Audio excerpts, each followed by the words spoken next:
It's time for Voice of Indie. Your hosts today are Beem Weeks, author, producer, and marketing monster for independent multimedia publisher Fresh Ink Group, and Stephen Gies, author, producer, composer, and publisher for Fresh Ink Group. Hey, and happy Wednesday, everybody. It is that time of the week where we are doing the Voice of Indie podcast. And once again, I'm having issues with the microphone, so I'm on the phone tonight. So if I sound a little different and a little preoccupied, I've got a little different thing going on here tonight. So just bear with us, and we're going to have a blast tonight.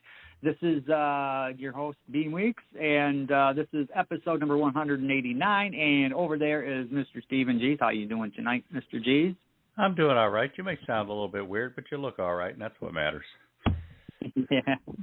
All right. Down here in Alabama, next to the lake, we've had beautiful weather. Everything's blooming, and it's just a fun time of year. I got a grandson who's a budding ornithologist, and he's got me with an app on my phone called Merlin, where I can go outside and turn this thing on, and that cacophony of birds around me starts appearing on my phone with pictures of different birds that it's identifying for me. And it's real cool. It makes a recording, and each one's lighting up as you're actually hearing the bird, and you can go back and listen to the calls again. And I'm just having a lot of fun with that. But today I went out there. I was standing in the driveway identifying all the birds around me, and there's a mockingbird that's building a nest in the bush right next to the library. That thing came up on top of the bush, started watching me, and then started doing different songs. And it drove my app nuts. You know, trying to figure out, well, what bird is that? What bird is that? And it's a mockingbird. But, hey, what are you going to do? We're in Alabama. You can't kill them. Yeah. Yeah, you can't kill them. You can't kill them. I've got a little bit of a bad news thing here. Some of you who've been listening to the show for a while, you might remember an episode we did here about 2 years ago. My cousin, Brooke Krieger, he's a musician, toured the country with various bands for 20-plus years. Yesterday he passed away. We lost him. I'm not sure of the details. I haven't spoke to him since last fall, but I know here a few years before he was on the show here, he had been diagnosed with some heart issues, heart failure, and he had done some stem cell treatments that seemed to have done a pretty good job. And I got a notification yesterday from my sister that he had passed away, and so just keep his family, my aunt and his siblings in your prayers. And yeah, I may dig up that episode, and next time we have an encore, play that one. He was a phenomenally talented guitar player. He was a teacher, and I had actually been working with him on putting together a guitar teaching book, and I still have some of the stuff here, but it's so incomplete, probably not going to be able to do anything with it, but he's going to be missed. He and I were real tight growing up. We were like brothers, so I mean that hit me pretty hard last night, but we are going to press forward with tonight's show and have a good time. Yeah, he was a good guy, gone way too soon. We extend all of our sympathies and hope everybody comes out of this okay. We've got a new book out, and it's by tonight's guest. It's called A Beggar's Bargain. It's part of the Bargainers series by Jan Sikes. It was in pre-release for a couple of weeks. It's actually out as of yesterday, so check it out. A Beggar's Bargain by Jan Sikes. All right. Also out right now is Ran, A Civilization in Hiding, and Key, A Lost Civilization, the third and fourth Orc Chronicles by Robert G. Willis-Croft. Both of those are out now, so get over there and grab your copies. If you're into really cool science fiction, Robert G. Willis-Croft is a master at that stuff, so go and grab one. And if you want to be part of tonight's show, even though it's kind of screwy with the phone here and two browsers open, I'm not used to all of that, but you can still call in or tweet, and here's how you do that. Call 516-453-9902 right now with your questions or comments for tonight's guest, or post a note on Twitter with hashtag Fresh Ink Group in the body of the tweet, and we'll read it on air. That's 516-453-9902 or hashtag Fresh Ink Group on Twitter. All right. Hey, we got another book that we're working on, trying to have out in the next couple of weeks or so. It's called Through the Lens, Creative Guide to Nature Photography by Angie Birmingham. She's got a nickname, too, WTF Stop, as in what the F stop? and she uses that like on her Facebook page and some other places like that too. But it's Angie Birmingham. She's a world-renowned wildlife photographer. And man, you've seen some pictures, Beem. What do you think? Oh, she's exceptional. I'm big time into photography. I like the all the different little techniques that she adds to pictures, and she breaks them down on what she's doing and how she does it. The wildlife stuff. There's a picture she's got of a bird catching a bee right in midair, and it's called the Bee Eaters. It is so cool. But there's a lot of stuff like that in there, and like I said, she breaks it down on what she's doing. So. Yeah, it's a lot of fun for me too, because it's very simple techniques for blurring the background, adding motion appearance, putting little highlights, making star effects and things like that. And these are the kinds of things you can even do with a camera phone. So I'm just having fun learning. But that's Through the Lens, Creative Guide to Nature Photography by Angie Birmingham, coming soon. We got a poetry book coming soon too, don't we, Beem? Yeah, it's a book of poetry and just personal correspondence. With words of encouragement. It's from a mentally handicapped special needs woman by the name of Tina Reist. I go to church with her and kind of putting some of her stuff together as a favor for her. It's called A Light in the Darkness, words and poetry of encouragement. So we're working on that, and hopefully we'll have that done pretty soon. I got another book that we're trying to get out in the next few weeks. You denizens of the show are familiar with Abigail Huginey and her book, There Must Be Something in the Water. Well, she's got a new book with Mary Smalls coming out called Mr. President, I've Got Your Back, The First Ladies of South Carolina State University. And this is a cool historical book with lots of classic photos and the stories behind the women who were behind the men presidents of the university. So that's cool, by Abigail Huginey. Yeah. A little update on the King's Ransom, Tales and Legends, the Young Knights of the Round Table series. This is the audio book. We've been working on it for quite a long time now, a lot longer than any of the other audio books. In fact, I'll go as far as saying we've worked on it longer than all of our other audio books combined, length of time.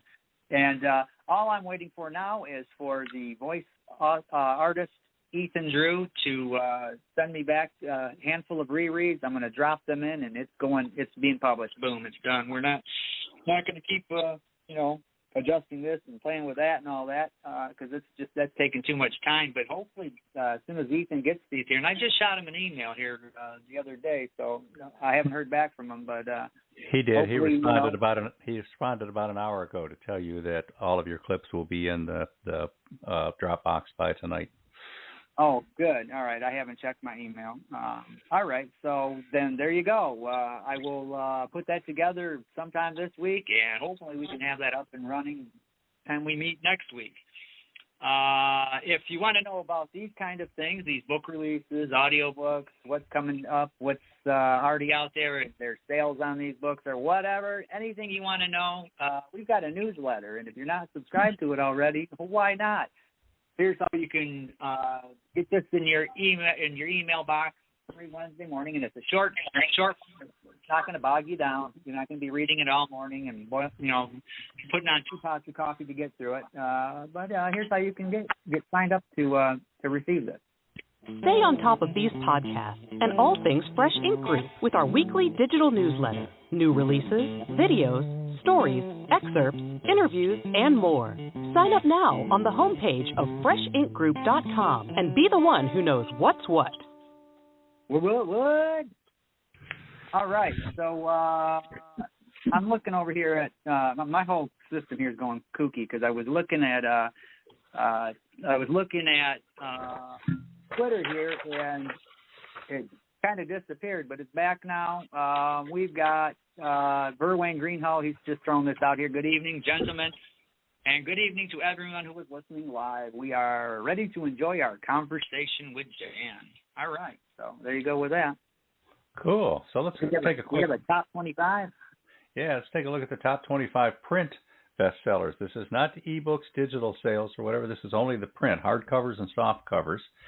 Let's start at 25. Kenneth Lindquist, How to Teach Driving, the Instructor's Edition. That's the paperback book.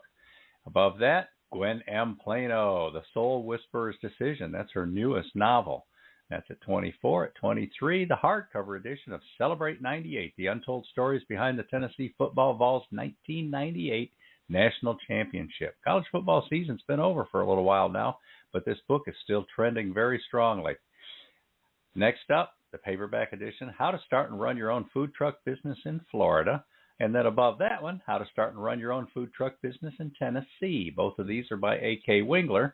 And then above that, back to Kenneth Lindquist again, How to Teach Driving Behind the Wheel, Lesson by Lesson, Instructor's Edition, hardcover. So the hardcover's outselling the softcover on that one, Beem. Wow, how about that? Yeah. Now here's a book by a retired U.S. Navy Lieutenant Commander, Jerry Pate. Submariner, 30 Years of Hijinks and Keeping the Fleet Afloat. The hardcover edition is in here in the teens in our bestseller list. And then above that, another A.K. Wingler, How to Start and Run Your Own Food Truck Business in Florida, hardcover edition. So those food truck books are also outselling the soft covers with the hardcovers. Now, here's Patricia A. Guthrie. We've got a commercial for one of her books in the lineup for tonight, too. This one's Legacy of Danger. You like that book, Beam? I do. That was a well-written thriller. It was a kind of a dark, spooky kind of novel, and just really cool. She's a good writer. She's an excellent writer, I think so. Yeah, excellent writer. She's got the spooky, eerie way of telling stories that's a lot of fun. Definitely a lot of fun. Now, next up is the first Ort Chronicle, and we're going to play the commercial for this one during the show tonight. We've got commercials that cover all four Ort Chronicles and individual Ort Chronicles, but we figure it's time to throw people back to that first one, get them hooked into the series again. So Icicle, A Tensor Matrix, the first Ort Chronicle by Robert G. Williscroft, paperback edition, is next up on our list. Now, here's a fun one, Beam. This is one that's, we are celebrating it being in print for 5 years now this week, and we have seen a surge in sales lately, and the authors contacted us about ordering several hundred copies for an event that they're holding at a library up there in Fayetteville, Tennessee. Now, when I say Fayetteville, you know what book I'm talking about, Beam. I do. The Rise and Fall of a Construction Giant, The History, People, and Stories of CFW Construction by Dick Farrer, Jr. It's what we thought would be a small regional book about a company that grew from nothing, got big, wound up caught up in scandal, company plane crash, and just all kinds of crazy stuff happening until finally it went out of business. And we thought it'd be a nice little regional book, but it's selling all over the world. And after 5 years, there's still a lot of interest in what happened to that little construction company in Fayetteville, Tennessee. It's a compelling story. Yeah, it is. Now, above that, Andrew McGregor. What's his book called? How to Paint an American, and that's a really good book as well. That is about a young man who's born in Eastern Europe, and he comes to the United States from Eastern Europe after the fall of communism, and he wants to find out what it means to be an American. And he runs into some squirrely kind of people. He runs into some bad news, and then some good people that help him out. And overall, he learns what it is to be an American. All right, now next on the list, we've got Robert McKenzie, The Chair, Volume 1, Lightning, Thunder, and Glory. This is Book 1 in the Chair series. There are 4 books out now, and we are working on the 5th one to try to have it out at the end of the summer. But the first book in the series is next up on our list. It's the paperback edition. And maybe we can get the author, Robert McKenzie, to call in tonight. We haven't heard from him lately. But that's series, Rob. The Chair. Now, above that, Robert G. Williscroft again. This is Keed, A Lost Civilization, the 4th Ort Chronicle. So we got some Ort Chronicles flying every different direction. J. Edge Looney's book, Who Said That? The Stories Behind Familiar Expressions. For readers, writers, word lovers, and trivia buffs, Fresh Ink Group explains whence come those phrases that color everyday speech. We also won several awards for longest subtitle for that one. But that's by J. Edge Looney. Now, we've got B.A. Johnson, who writes our illustrated chapter books for children, and she's got her first book. It's called Sassy Discovers the AME Church. It's the first of 2 books in her Sassy series, and we're working on a different series for her now, Puzzle Town, which we're going to try to have out in about a month or so as well. But that Sassy Discovers the AME Church, the hardcover is next up on our list, and then if you jump 3 slots above that, the softcover of the same book is on there. So that book is selling almost equally in both hardcover and softcover. Now, what do we got between them? Paperback edition of The High Road, Memories from a Long Trip by Mark Herndon, Country Music Hall of Fame drummer who played with the supergroup Alabama for almost 3 decades. And that book we published in 2016. Here we are 8 years later, and it's still making our bestseller list almost every week. Also, Naked Transparent, 6 Vital Tools for Knowing Yourself and Attracting Healthy Relationships by Vladimir Kalixsky. She's a counselor in Manhattan who does self-help and has this great book here. Now, this gets us to our top 6, and I got a little bit of a surprise for you here at number 6, Beem. Mark Marlowe. Mark Marlowe's novel, Operation Counterpunch. Wow. We haven't seen this on the list for a little while here, and we've been trying to get some more promotion out there, get that trailer out there, and beef up some attention here, and this has jumped it up to number 6. So Operation Counterpunch. That's a cool military-style thriller. Yes, that is. It's just a cool story, and that's also, interestingly, Beem, is the hardcover edition of the novel. Wow. That's in here at number 6. Yeah. All right, top 5 time, people.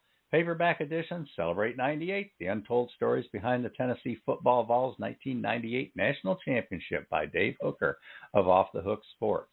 That's at number 5, months after college football season has ended, and there's still a lot of interest in that, so cool. Number 4, David Carroll. Number 3, David Carroll. Now, which of his books would these be? At number 4, Hello, Chattanooga, Famous People Who Have Visited the Tennessee Valley by David Carroll. And then at number 3, I Won't Be Your Scapegoat, David Carroll's Homemade Social Media Blunders. Those books have been going strong since the day they were published, and they're in here at number 3 and 4 this week. That gets us to our top 2. Ooh, the drama is thick. What are we going to find here? Number 2, hardcover edition, Mark Herndon. The High Road, Memories from a Long Trip. Our guest tonight had the privilege of interviewing Mark Herndon and his country music star wife, Leah Seawright, one time, too. Maybe she'll have a story to tell about that. But we're proud of Mark. We're proud of this book. And after 8 years, hardcover edition is at number 2 of our print bestsellers this week. That brings us to number 1.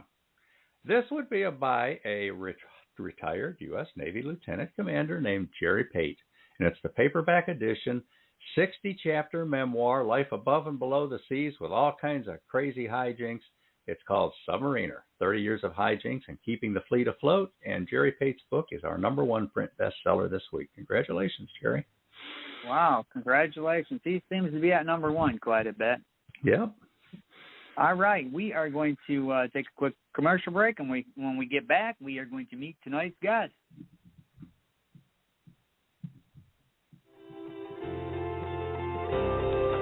Determined to bring utilities and small building construction to rural areas, William R. Carter joined with Dick Fair and John Williams to form the CFW Construction Company in Fayetteville, Tennessee in 1952. Named for the partners, CFW expanded into building plants, roads, tunnels, bridges, and more.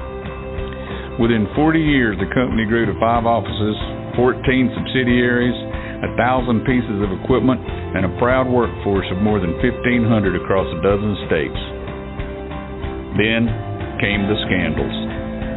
By the end of the 20th century, CFW was gone, and the lives of everybody had changed. Dick Farrer's son was there for the best and the worst.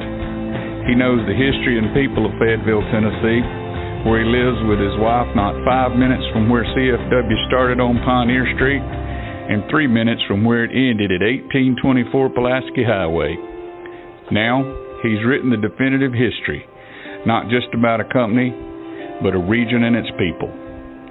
With nearly 100 restored photos, most in color, Fair Jr. tells the true story, naming names and documenting the details. Get your copy now, and grab extras as gifts, in hardcover with dust jacket, or maybe a softcover trade edition. It's also available in all the ebook formats worldwide, including Nook, Kindle, Google Play, iTunes, Kobo, and more. The Rise and Fall of a Construction Giant is a keepsake, a historical record, the chronicle of an era, a compelling story told by the man at its center at the end. The Rise and Fall of a Construction Giant by Dick Fair Jr. is proudly published by Fresh Ink Group.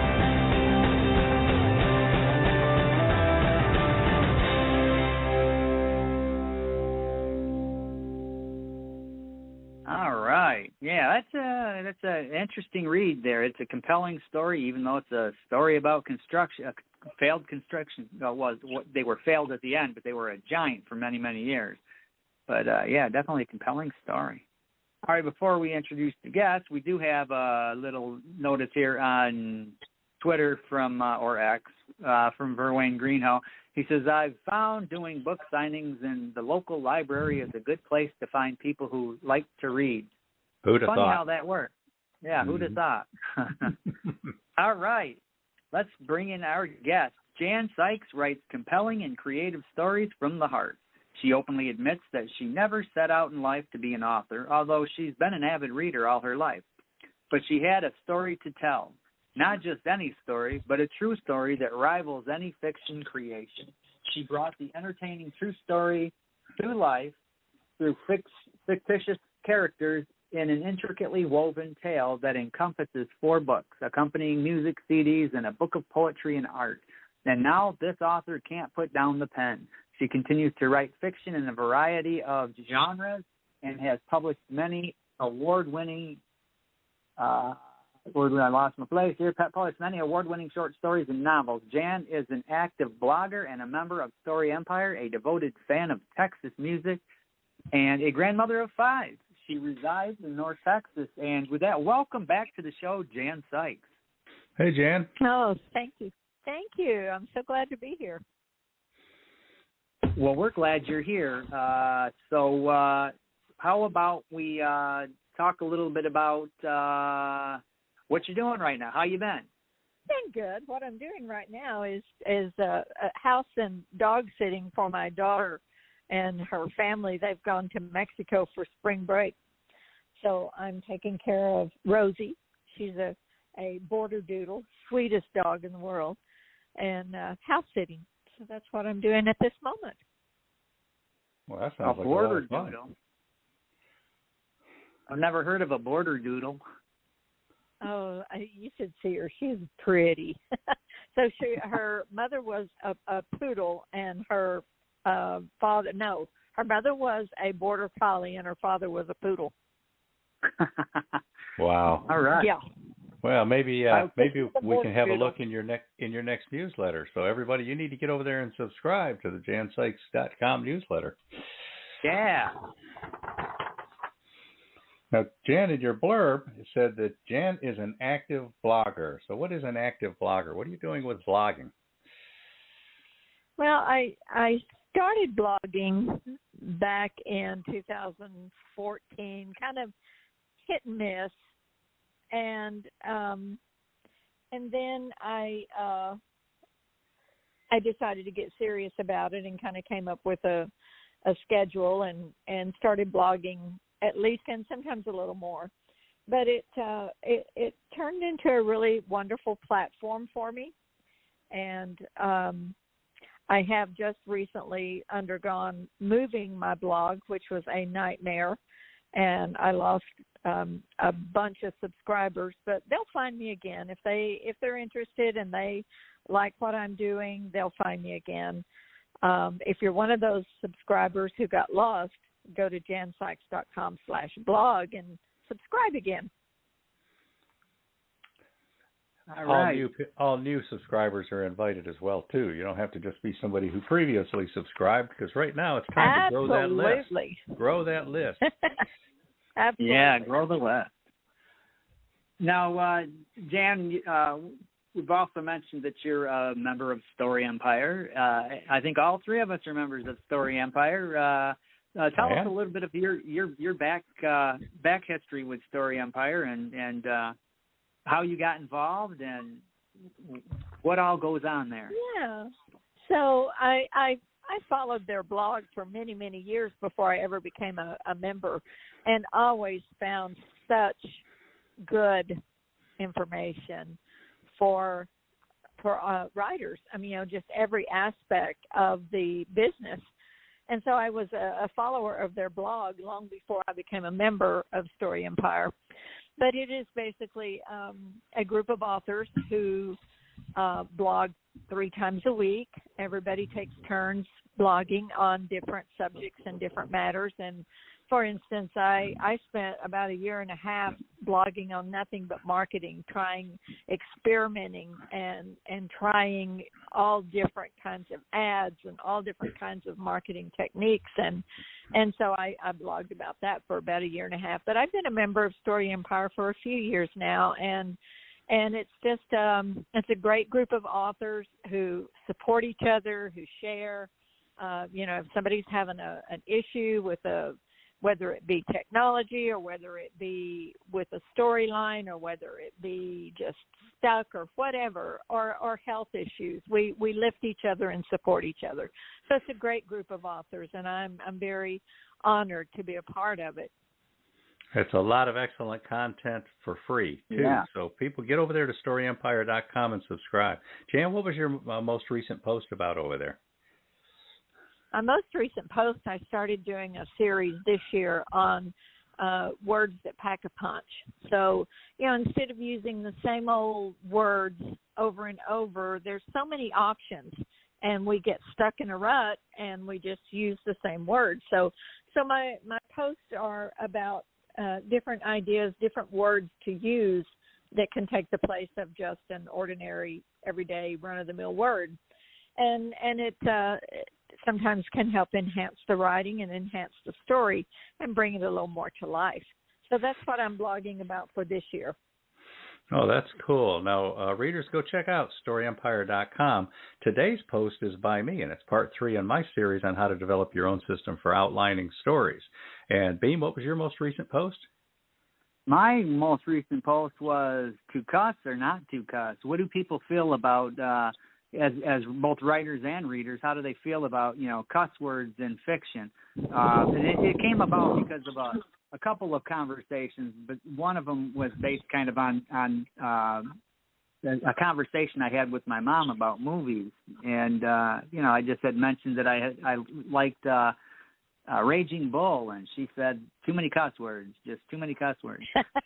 And somebody else I had been in a conversation with somebody else who said that about a book, that they didn't like the fact that there was too many cuss words in this book. And so I thought, I'm going to write a story or a little post on that and get people's opinions. And, boy, there were a lot of opinions, and it just ran the gamut. There were. Yeah. I think that was probably my most popular one so far. Yeah. Yeah. Now, again, I enjoyed the post and the comments. Yeah, the comments sometimes can be a hoot. So, StoryEmpire.com, people. Get over there and check it out. Now, we're talking to author Jan Sikes, active blogger, grandmother of 5, and call in, people.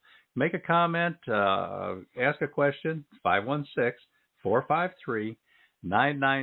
So we're going to roll a couple of commercials here, and when we get back, we're going to make how much of a fan of Texas music is she really?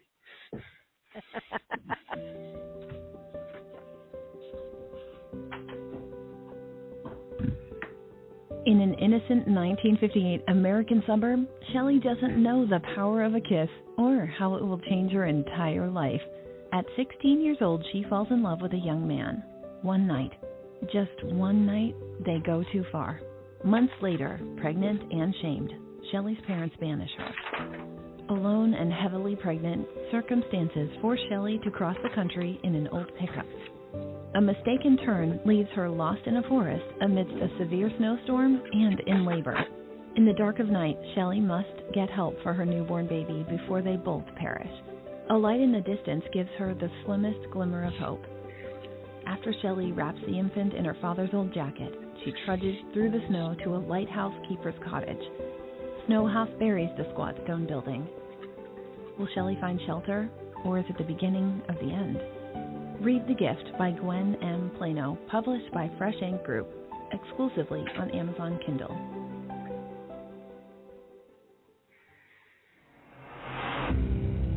When guilt-ridden Mia checks into a suicide hotel but can't go through with the final act, vengeful ghosts gather to torment her.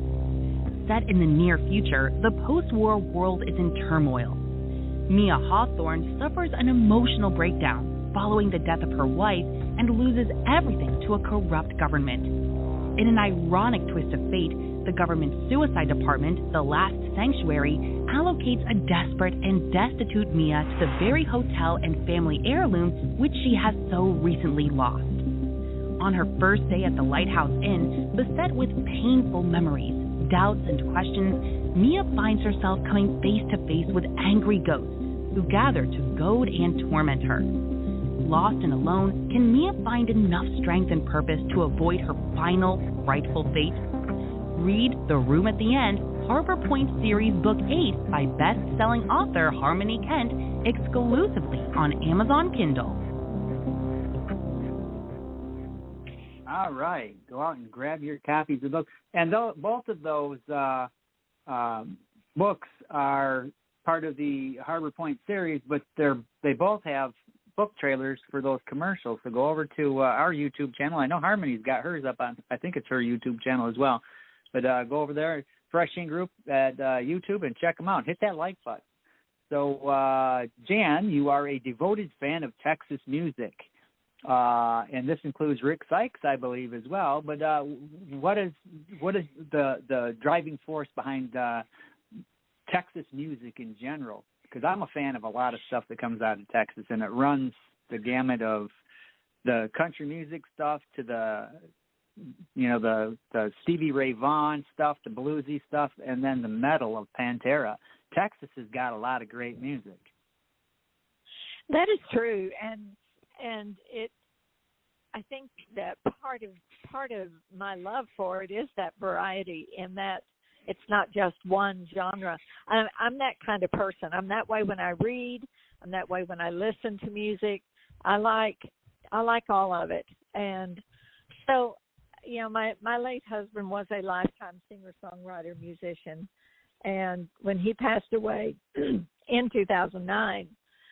I looked for a way to stay in that vein, I just wanted to stay connected to the music. So I started volunteering at music festivals in Texas, and an amazing, wonderful amount of people, and got to know the artists, got to know the fans, got to know their music and what motivated them. And then I worked for Buddy Magazine, which was a music magazine, for several years, interviewing artists, and that was fun. That was amazing. Probably the most unique and different character I ever interviewed was Kinky Friedman. But he was a hoot, I tell you. He had absolutely no filter. No filter. But it was a fun interview, and but anyway, it just I love the Texas music, and in fact my new book that just released this week, the title of the book came from a song of a Texas music group called the Damn Quails. Not that I'm cursing, but that's what they call themselves, the Damn Quails. So anyway, I listen to the music, and I love getting to know the artist and getting to know their creative process, because it's so similar to writing books. All of it. It all comes from that creative vein. Yeah. And but you can write a 3-minute song a lot quicker than you can write a 300-page book. Yeah, I know that. All right, we're going to do a quick thing here with, we got Twitter, and then we've got a caller waiting on hold, so we're going to go over to Twitter real quick. Verwayne Greenhow, good to see him in there tonight. He says, I've read every episode of the Story Empire blog. Lots of good info to be found on a variety of topics. Yeah, and if you're a writer, there's all kinds of writing tools over there, like Stephen's post today about creating an outline for your stories, and a really cool way to do it. So let's go over here to the telephones. Hello, caller, you're on the air. What's your name and where are you calling from? Hey, this is Robert McKenzie, Houston, Texas. Hello, caller, Robert McKenzie. Welcome to the show. Listener, fan of Story Empire and Texas music and anything else I can think of tonight. And Jan Sikes. I saw the ad for the construction company, And I noticed that the company ended on hello, Jan, hello, Gary, hello, hey. Beem. I don't want to hog this thing, but before I forget, I was listening to the ad for the construction company, and they talked about at the end of it, it ended up on Pulaski Highway. And I'd throw it out here to the group and the listening audience as to, do they know who Pulaski is? You have 10 seconds. No, I have no idea. I know what the town of Pulaski just down the road is known for, which is not a real positive thing. But who was Pulaski? It was Casimir Pulaski, the Polish general in the American Revolutionary War, and he was the father of the American cavalry. Oh. And for the longest time, and I don't know why it isn't, but this is kind of a weird fact, but there's a day in October that's a national proclamation day for this guy. And it's a pretty interesting story. No, I did not include him in the chair pentology, but I probably should have. Yeah, you should have. That's what book 6 is Texas for. music, quickly before I forget, my dad's third wife went to high school with Janis Joplin. Ooh. Woo. And she was a flight attendant for Continental, not Janis Joplin. But also in that class, Port Arthur Jefferson High School was Jimmy Johnson, the coach of the Dallas Cowboys. All so right. all those people were the same age in the early 60s. But his wife told me that she really wasn't that weird. Everybody says, oh, yeah, she's supposed to be weird. But she kind of liked her, so she's glad she got away. And, of course, she got away, too, to fly for Continental. But that's pretty much it. I enjoyed the Story Empire series. I'm a subscriber, and I do read. I've probably responded maybe a couple of times with some smarty pants comment or something. But it's really informative, and if you're trying to be a writer or want to learn something about it, this is a good source of information. Yeah, it's kind of rare, too, for you to find 3 of the 12, 1/4 of the members all in one place at one time. So set a trap, before we get spooked. It's like they can't have you got the show with the guy, the missing guy or whatever, the series with Kiefer Sutherland. It can't all be in the same room. But I doubt you're all in the same city. We're not in the same state. Not even in the same state. Right. No, Jan, I wanted to ask, where are you in Texas? I am in the Dallas area. Ooh. Dallas-Fort Worth Metroplex. Okay. Yes, I call it the I wanted to ask you a question. I should have started with this. And this was big for me. I just started writing a few years ago, and I think I'm done with it. But the thing I want to know is how do you think about creating a character when you think, oh, I'm going to have this woman do that, or I'm going to have this man do that? How do you build it up? How do you? He was 6'3" and he weighed 100 pounds. He had great. How do you create a character? That's kind of a strange thing, and people are probably going to think I'm crazy. They may come with the little white jackets and want to lock me away. But my characters talk to me. They tell me what they want. I feel like I'm just a channel for them to tell their story. And a lot of times, I think I know where the story's going to go and what it's going to do, and then boom, they surprise me with something I didn't even think of.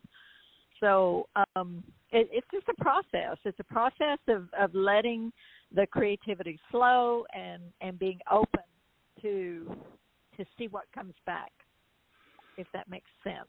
Oh, it does. Yeah, a lot of people kind of talk to their characters and let their characters talk back. Yeah. In my case, whenever my characters talk to me, they're always wanting to know usernames and passwords, so I'm real suspicious about that kind of stuff. But they come to you as Nigerian princes offering you money. Yeah. Or offering a car warranty. Yeah. Well, I just have Anyway, one more question, Jan. And what is your favorite book, and what book should I read? Ooh. Oh my goodness! Well, my favorite one is the one that just came out this week because it's the new baby. Yeah, A Beggar's Bargain, book 1 of the Bargainers series. And it's different from anything I've written. It is historical fiction. It's not a romance. It's not a it's historical fiction. It's set in 1947, just following World War II, and it is set in Missouri. So that's the one I would recommend. I always feel like, and it's always a goal, that every book I write, I hope, is better than the last one. I'm sure it is. That makes sense. As far as my writing ability and my ability to get the point across and to tell the story. So that's always a goal, to be better. All Very right. nice. Yeah, thanks for calling in, Thanks for Robert. having me on. Enjoy the show. Thank Well, you. thank you for being part of it, Robert. Okay, bye. All right, bye. All right, we are going to take a quick break here. Then we've got another caller waiting on the line, so hold on, caller, and we'll get to you. You, too, can be part of the program, 516-453-9902, 516-453-9902, and we will put you on the air with your questions or comments. Fresh Ink Group presents, from author Stephen Gies, Been There, Noted That, essays in tribute to life, observations, inspiration, remembrance, and noteworthies to share. The simple lives of everyday people in a mundane world prove extraordinary in this collection of 54 personal experience essays by novelist Stephen Gies. The eclectic mix of memoir, commentary, humor, and appreciation covers a wide range of topics, each illustrated by artists and photographers from the Fresh Ink Group. Many of these essays have appeared in other book anthologies such as Chicken Soup, or in popular magazines, newspapers, websites, and the author's site, www.stephengies.com. Some appear in this collection for the first time. Some pieces may resonate in ways that touch you deeply. Others might well remind you of people you've known and loved. Some convey direct messages you might want to pass along, such as appreciation for friendship, birthday wishes, and graduation congratulations. Several explore remembrance, a way to share our search for meaning as we grieve. From cautionary tales to poignant pokes at our uniquely human foibles, Gies catches what many of us miss, then considers how we might all share the most poignant of lessons. Been There, Noted That aims to reveal who we are, examine where we've been, and discover what we dare strive to become. Been There, Noted That, Essays in Tribute to Life, is available worldwide in print editions and ebook editions, including iBook, Kindle, Nook, and more. Been There, Noted That is proudly published by the Fresh Ink Group.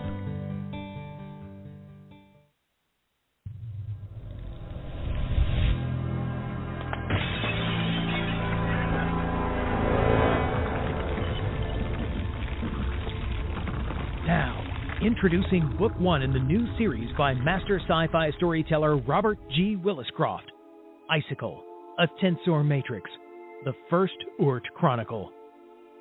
Dying of prostate cancer, wealthy entrepreneur Braxton Thorpe is frozen in hopes of someday being revived and cured. That's when he discovers a threat to the entire solar system. But he has a problem. He's dead. He awakens to find himself uploaded into an electronic matrix. Exploring beyond the matrix and the larger global net, he discovers the Oort, a distributed electronic entity older than humanity, with an unnerving secret. Aliens wiped out nearly all life on Earth once, and they are coming back to do it again. The mathematical entity that is Thorpe has to find a way to convince humans of this threat, and in time to do something about it. But how? And what? Will Thorpe's carefully assembled team have any shot at saving the world? Will the Russians and Chinese help or betray? And who uploaded the cat? Icicle, a tensor matrix, The First Urt Chronicle is available worldwide in hardcover, softcover, all ebook formats, and now as an audiobook narrated by Trenton Bennett, including music and sound effects. Icicle, a tensor matrix, is proudly published by Fresh Ink Group.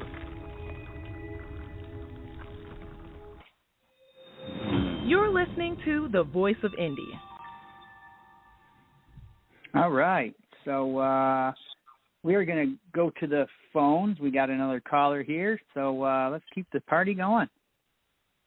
Hello, caller. Welcome to the show. What's your name and where are you calling from? Darlings, it is your Michigan compatriot. This is Annette Aben. How are you? Hi, Annette. Hello, Annette. Good, darling. Welcome to the show. I don't know if you know this or not, Jan, but Beem and I live in Michigan. Stephen went to high school with my brother. Small world. Oh, my goodness. Really? I know. It's crazy crackers. This was so much Small fun. world. Yes, it is. It is. And can I answer the question that was posed in the most recent promotion there? And then I do have something to ask you, Jan, that I think is kind of fun for me anyway. Who uploaded the cat? The cat has people to do that. Yeah. Yeah. But which people did it? That was the question. I couldn't resist. We have 3 cats in the house, and it's like, who does what for the cat? Whoever the cat assigns that duty to. You. Never an issue. Miss Jan, I am so excited about your book. So thrilled. I mean, I have it. I'm like eager to start reading it. I'm just like, oh. But I have a question about the books about you and Rick, or about the characters that you took from you and Rick.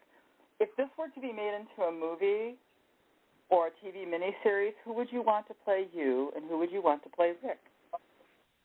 Wow. Oh, that's such a hard question. I've given it a lot of thought, actually, and I always hoped that someday maybe our true story would make it onto the big screen. But I don't know. She's getting kind of old, but I've always thought Meryl Streep would be good to play my part. Rick, I don't know. I don't know. That's a really good question. I mean, it would have to be someone who could play and sing. It would have to be somebody with some musical ability. Bradley Cooper. And yeah, Jeff Daniels. Not quite. No, not Jeff Daniels. I thought about that too. Jeff Bridges. Jeff Bridges. Right. Jeff Bridges. Another Michigan person. Daniel. Oh, really? Yeah. Didn't know that. Yep. I don't know. That's a really good question. I'd have to give it a lot of thought. That guy who just starred in the series Succession, he does the McDonald's commercials. Ba-da-bum-bum-bum. Yeah, I just always thought that would be really kind of cool to bring those books, to life, so to speak. Yeah. Oh, me too. Yeah. Oh, yeah. That's my big dream. So now let's move to this book that's like book 1 of more to follow, I imagine, because I remember reading that.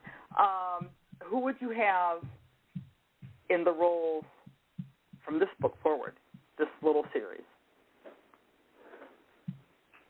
Oh, wow. I know, right? Nothing totally on the spot, but yeah.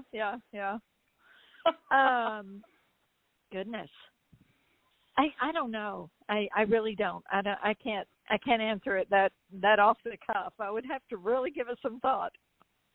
But I think the characters will tell you. Seriously, like you were talking about, how do you come up with the characters, and you're like, well, the characters tell me. I totally understand. Right, the way you guys choose. Right. From experience, but I respect it. I really do. So I think it would be kind of fun to see who might pop into mind, and who might be. Who I think, and I know that it's really kind of silly, but every time I think about stuff that you write, I keep seeing Johnny Depp in my head, who also plays, by the way. And True. Yeah.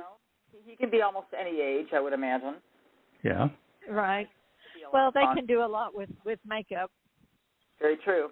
And you know who else can play and sing, too, would be Robert Downey Jr., Gee Whiz. And now he's going to be one of... Yeah. Yeah, but just that would be excellent. It would be kind of fun to see who would, because they're not, you can't necessarily get country stars to do stuff. Right. It's a big thing in movies where they would get people to play the different minorities, the different roles, the different ethnicities, and then, of course, they stopped doing slapping people's hands and saying, stop that. You've got actors. Yeah. But, I mean, I don't know, if they bring this stuff to life, who knows? I mean, it would just be kind of fun. Or maybe there would be a totally unknown out there that just steps onto the screen and wows them, and it'll say, you know, based on the book by, now here's the other, would it also say screenplay written by Jan Sikes? Have you ever thought that? Ooh. Yeah, I have written a screenplay. In fact, the very first writing class I ever took was a screenwriting class because I thought I was going to write a movie. And 15 minutes into the class, I realized that the story was too big for a hour and a half movie. But I learned a lot, and a lot of the same principles apply to screenwriting as they do to book writing. But so I do have a screenplay. But I don't know. It's all. I just keep that thought out there in the universe, and maybe eventually there'll be something that will manifest from it. I think it'd be exciting. And of course, with my love for Texas music and the artists who make it, I would love to include some of the Texas artists that I love and admire in the movie, if that were to be possible. Oh, I think that would be great. I think that would be so exciting because I get the feeling when I read anything that you write that I can see it, and I think to myself, well, maybe that's because this is going to be a movie someday, or a television show someday, or a Netflix series, or whatever's out there. I have no clue. I don't own a TV, and I don't watch the movies, so it's like, But I keep, I know, right? I know. I'm just so not with it. But I keep sensing that they would. And I thought, who would write them? Jan would have to write them. And if it would be you, who would you trust to transfer your books? Yeah. Yeah, and that's the other thing too, is that, you know, when they do pick up a book for a movie, and I've watched some movies that were taken from books, and they're changed greatly, and I don't know how that would make me feel. I guess if the check was big enough, it wouldn't matter. Well, part of your deal needs to be for you to have the clout to be the one doing the rewrites, or at least on the rewrite team. That way, at the last minute, when they decide to shoot this scene differently or eliminate that scene and combine these two scenes, you're the one that's making those changes to your work, as opposed to somebody else. Right. Yeah. Well, it would be a fantastic, amazing thing, Annette. I would love to see it, but we'll see. Who knows? Who knows? You never know what's around the next corner. And you may actually get me to buy a ticket to a movie or rent a TV for a week. Ooh. I would send you a ticket. There you go.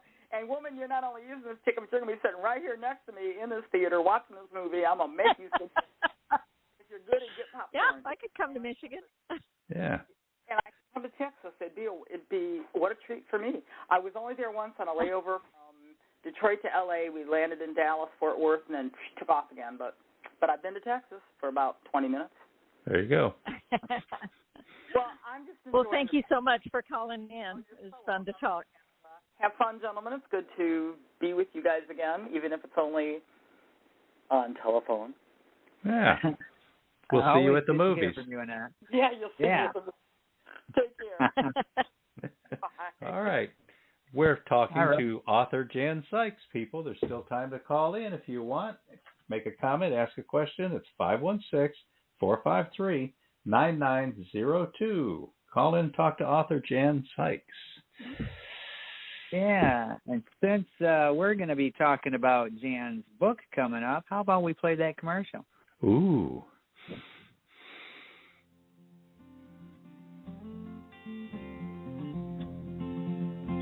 A shocking proposal that changes everything. Desperate to honor his father's dying wish, Laken Martin vows to do whatever it takes to save the family farm. Once the Army discharges him following World War II, Laken returns to Missouri to find his legacy in shambles and in jeopardy. A foreclosure notice from the bank doubles the threat. He appeals to the local banker for more time, a chance to rebuild, plant, and harvest crops, and time to heal far away from the noise of bombs and gunfire. But the banker firmly denies his request. Now what?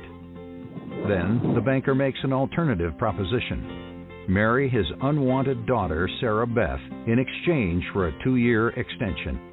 Out of options, money, and time, Laken agrees to the bargain. Now he has 2 years to make a living off the land while he shares his life with a stranger. Read A Beggar's Bargain, Book 1 in the Bargainer series by best-selling author Jan Sikes. Available worldwide from multimedia publisher Fresh Ink Group in jacketed hardcover, softcover, and all ebook formats. A Beggar's Bargain by Jan Sikes. Cool. So, Dan, how about you tell us what is A Beggar's Bargain about?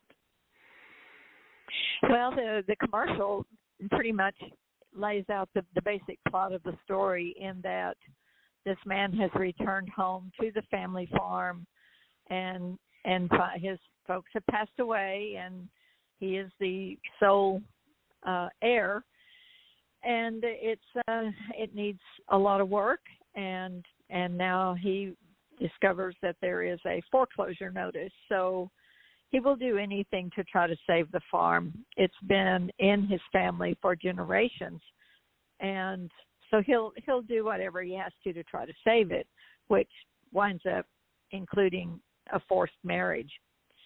But as I said to Robert McKenzie, it's not a romance. The story all about the struggle to save the farm and to kind of rediscover.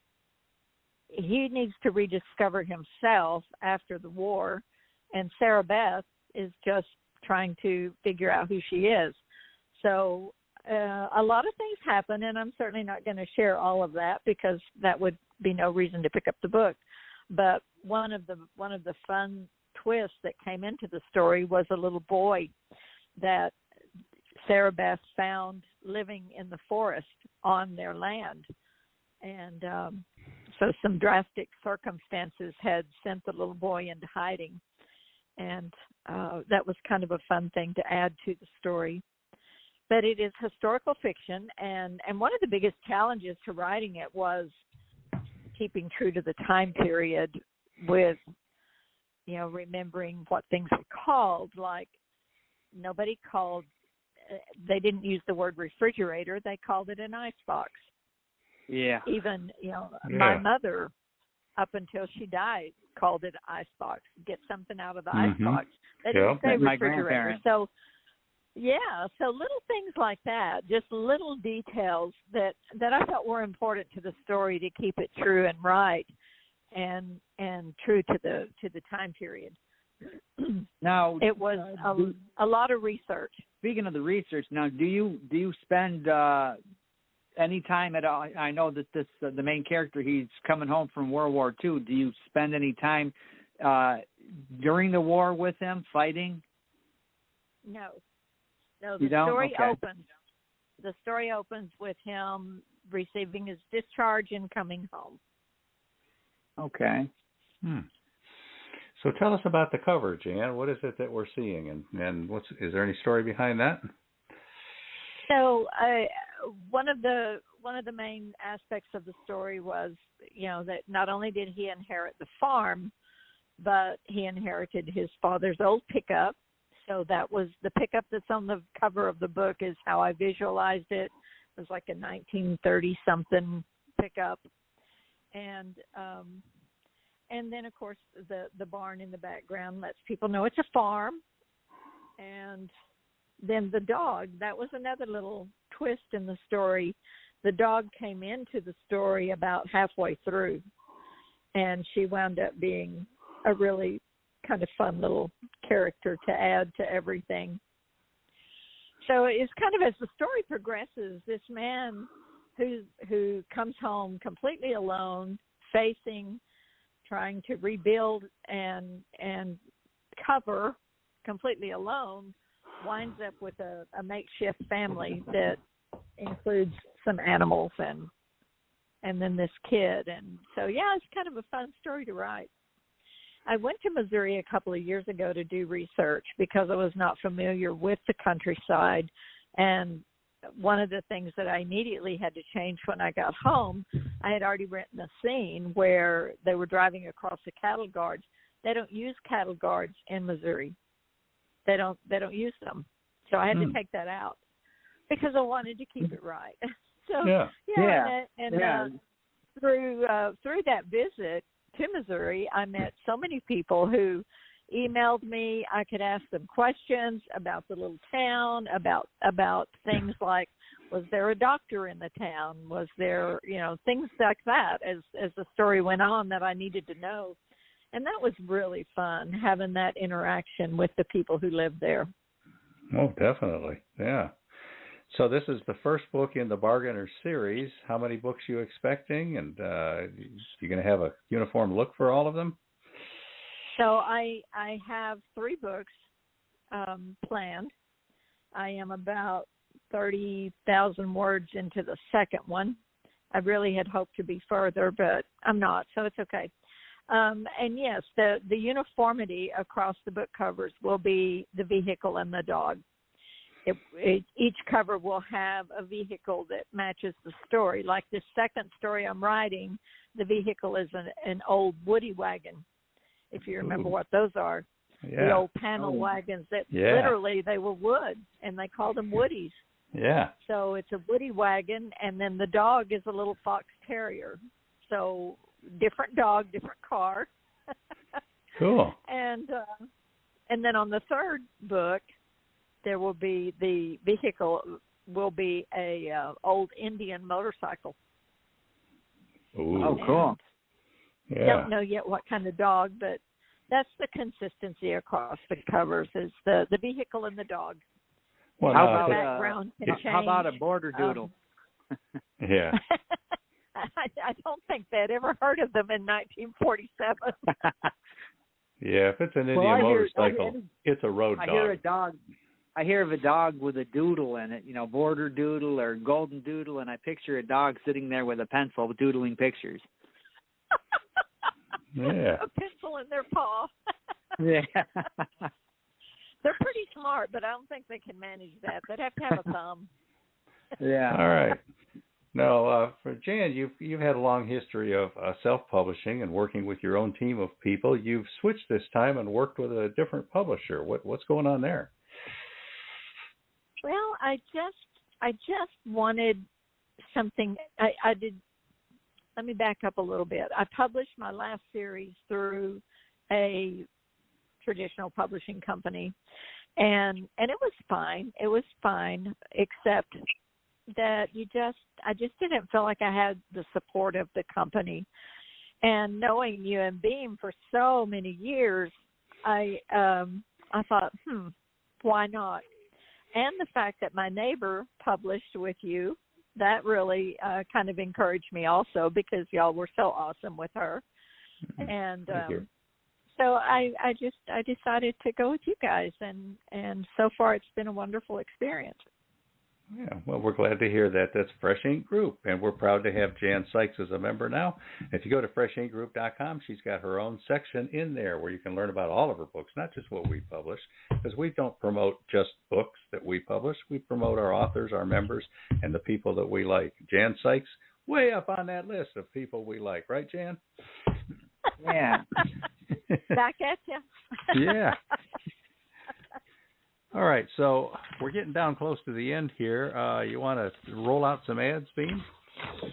Yeah, we will roll out a couple of them here, and we do have a little bit of time, listeners, so if you want to call in, you got a question or a comment, 516-453-9902. 516-453-9902. Or if you're looking at your computer and listening to this, it's right there in front of you. The number, call it. So we'd love to have you on. and we're going to play a little thing from Patricia A. Guthrie's short story collection. Yeah.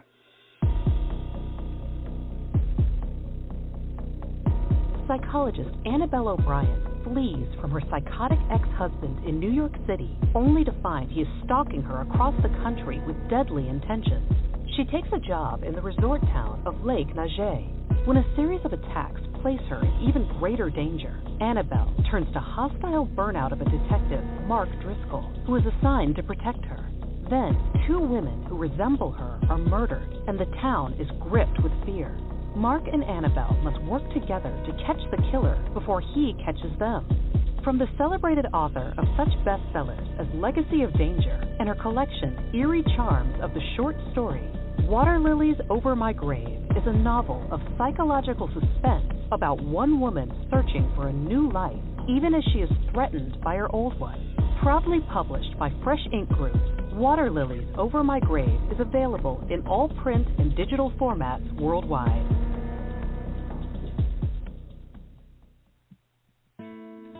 Hello, Chattanooga. Famous people who have visited the Tennessee Valley. Features photos, stories, and complete listings of the entertainers, athletes, political leaders, and others who visited the area since 1900. Chattanooga has attracted some of the best-known celebrities in the world, thanks to our city's historic venues, beautiful scenery, and powerful people. Hello, Chattanooga features hundreds of restored photos, behind-the-scenes stories, and thousands of fully indexed entries spanning more than 700 pages. I'm David Carroll. I've worked in Chattanooga television and radio for more than 40 years. I also write a weekly newspaper column and have written 2 other books, Chattanooga Radio and Television, a photo history of Chattanooga media, and Volunteer Bama Dog, a TV guy's love letter to the South, a collection of my most popular stories.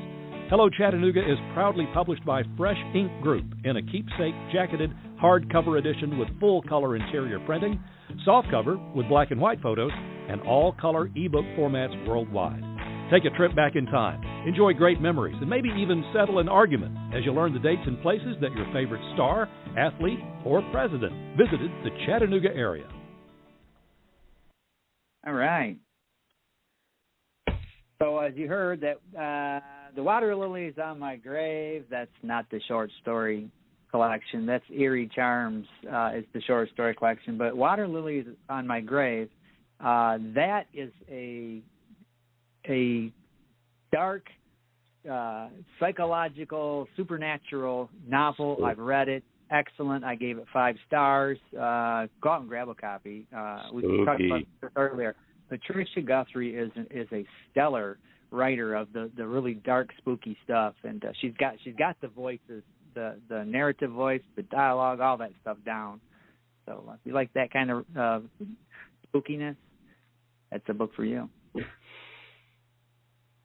All right. So, Jan, tell us about some of the. Have you had fan reaction? Do you do like some of the? I know you do some book signings and whatnot, and then reviews that people are writing that stand out to you. What's some of your fan reaction been like?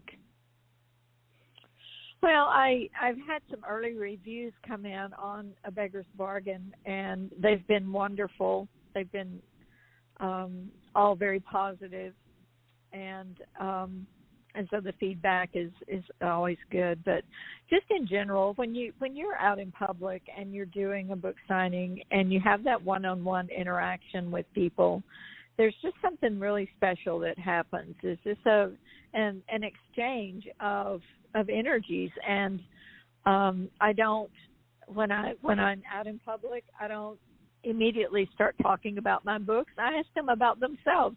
How are you doing today, and what brought you out today, and then we wind up talking, and they'll say, well, what have you written, and here we go. But I love doing that, and I love doing the live events. I am actually, and this is something I did want to mention, I'm going to be doing a book tour in Missouri starting April the 10th. And all of the itinerary is on my website of where I'm going to be. A couple of libraries, a couple of event centers. So I'll be doing that. I'm looking forward to that because I think the people there will be very receptive. They've been so supportive. So yeah, I mean, when you get a good review and you get a positive review, for me, if it comes from a total stranger that does not know me from Adam and I don't know them and they've enjoyed something I've written, it's like getting a bouquet of roses. Yeah. It really is. I mean, that's one of the coolest things is when somebody you've never met, you don't know, like you said, from Adam, and they've read something you wrote. That is such a rush. Yeah. Now, Jan, really you get is. out there. You get out there among the fans. You do blog tours. You do book signings. You do any kind of event that people put out a few snacks and let you have a card table long enough to meet some fans and stuff. You've learned a lot over the years, and we're always learning new things, trying things. Not everything works. What's something you've learned lately, some good advice that you could offer to other writers out there? You know, it's I almost hate to say this because it sounds negative, and I don't like to say things that are negative, but book festivals are kind of a thing of the past. There are so many published authors that came about through the self-publishing opportunities that there's just tons of authors out there, and people no longer have that excitement about going to meet a bunch of authors. So book festivals alone really kind of struggle. People just don't come out. But if you can do events that involve other things like art or music or any kind of gathering of people, a farmer's market, anywhere there are people, it's just a wonderful opportunity to have a one-on-one conversation and someone walk away with one of your books. And I've done a couple of events in Seguin, Texas, and it's interesting because the same people come back, and they'll come back to my table and they'll say, I loved your book. It was so good. I couldn't stop reading. And that just makes all the hard work worthwhile, because let's face it, it's not easy writing a book. And if no one has ever done it, they have no clue. It's not easy. It is a process, and it takes patience and persistence. And so that's the reward, is someone coming back and saying, I loved it, I want another one. Oh, that's definitely cool. So don't just look for the book festivals where it's only going to be readers and authors, but look for other things that also draw people in. Any different kinds of events, activities, music festivals, or anything like that, where you can set up, get some exposure, and get to meet a lot of people who might not have even thought they were looking to meet an author today. I like that. That is so advice. true. And of course, the other one is set up next to the food truck. Absolutely, or across from it. Get close to the food truck. I have set up at music festivals and have done well, and so it's it's just a kind of a cool way to get your books out there and actually have one-on-one conversations instead of everything being virtual and online, and you never know these people. Yeah. Yeah. So speaking of meeting people and whatnot, how can listeners contact you? Where can they find you online? Handles for social media, websites, email address? And that newsletter. And the newsletter, definitely. Yeah, I send everybody to my website because that's the one-stop shopping. I've got the blog, I've got the newsletter, I've got all of my books, I've got some writing workshops that I have out there, and then I also have a whole section devoted to Rick Sikes and his legacy and his music and his history. So my website is the place to start, and from there you can connect. You can subscribe to the blog. You can subscribe to the newsletter. You can connect with me on Facebook, on Twitter. On Facebook, I'm author Jan Sikes Books. On Twitter, I'm Jan Sikes 3. On Instagram, I'm Sikes Jan. So but it all starts. It can all connect from my website. All right, JanSikes.com. Right. All right, our guest today has been author Jan Sikes. Her new book is the first in the Bargainer series, A Beggar's Bargain, by Jan Sikes. Get out there and check it out, people. It's in full release as of yesterday. Yes. Thank you for taking some time and spending it with us tonight, Jan. We appreciate that. Yeah. No, I enjoyed it. It was fun. I loved it. Definitely. Now, people, make sure you subscribe to our newsletter so you can get the links for the shows each week. Next week, we're going to have author Vincent Panettiere, somebody that we're not real familiar with yet, so we're looking forward to learning more about him. Who we have after that, Beem? And we're following that up with someone we're really familiar with. Mr. Wayne Greenhow is going to drop in and tell us some updates, what's going on with him, and he's going to talk a little bit about Vela and all kinds of cool stuff. So tune in for that one, and after that, back to somebody I'm not familiar with, Caleb Palmquist. He's an author, and we're going to see what he's been up to. After Caleb, who's that? After Caleb is another one we're not familiar with, Peter Crowley. So we're going to learn about these guys as you're learning about them. So tune in for those. And after Peter, that is a fun thing about this show. Sometimes it's somebody we've known for decades, and the next week it's somebody we're just meeting, and that's pretty cool too. Now, speaking of somebody we've known for quite a while, after Peter Crowley, we're going to have author Marcia Fox. I believe Jan Sikes knows her as well too. Marcia's I do. She does a lot of different kind of nonfiction, from astrology to her new book is about eclipses, and we have a major full sun eclipse coming up in early April here in the United States, and she's got a new book coming out about that. So Marcia Fox is going to be a guest after that. We got other people lined up too, so subscribe to that newsletter. Thanks again for being on the show, Jan. Thank you, Jan. Absolutely. I've loved it. I appreciate the opportunity to talk.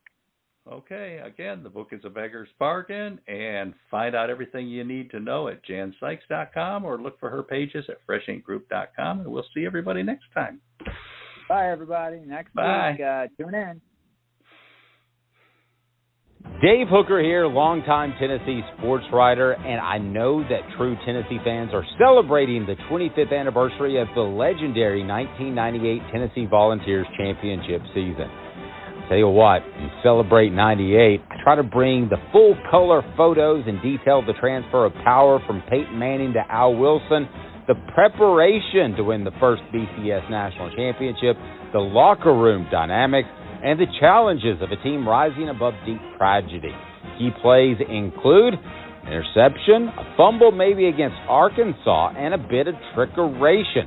Also, there's that Florida game. I analyze the leadership, the strategies, and the players' commitment to each other, and share what we are still learning from this team even today. Discover what happened to those heroes of the gridiron and where they are now. Proudly published by the Fresh Ink Group, Celebrate 98 is available in all the digital forms, but you can also get your own softcover or jacketed hardcover keepsake edition from booksellers worldwide. Want an autographed edition? Go to offthehooksports.com. That's offthehooksports.com, and I'll personalize it for you. Celebrate 98 is a collector's item and a cherished gift that belongs to all fans of college football and the Tennessee Volunteers.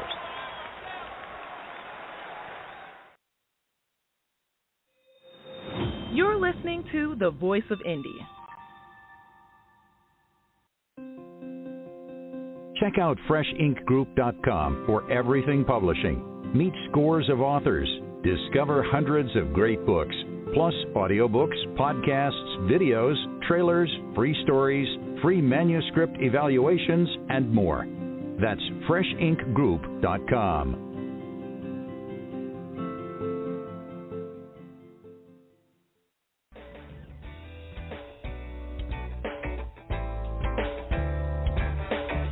You've been a part of Voice of Indy, a production of Fresh Ink Group. Spread the word, support our guests, then find us at freshinkgroup.com and be sure to hashtag Fresh Ink Group.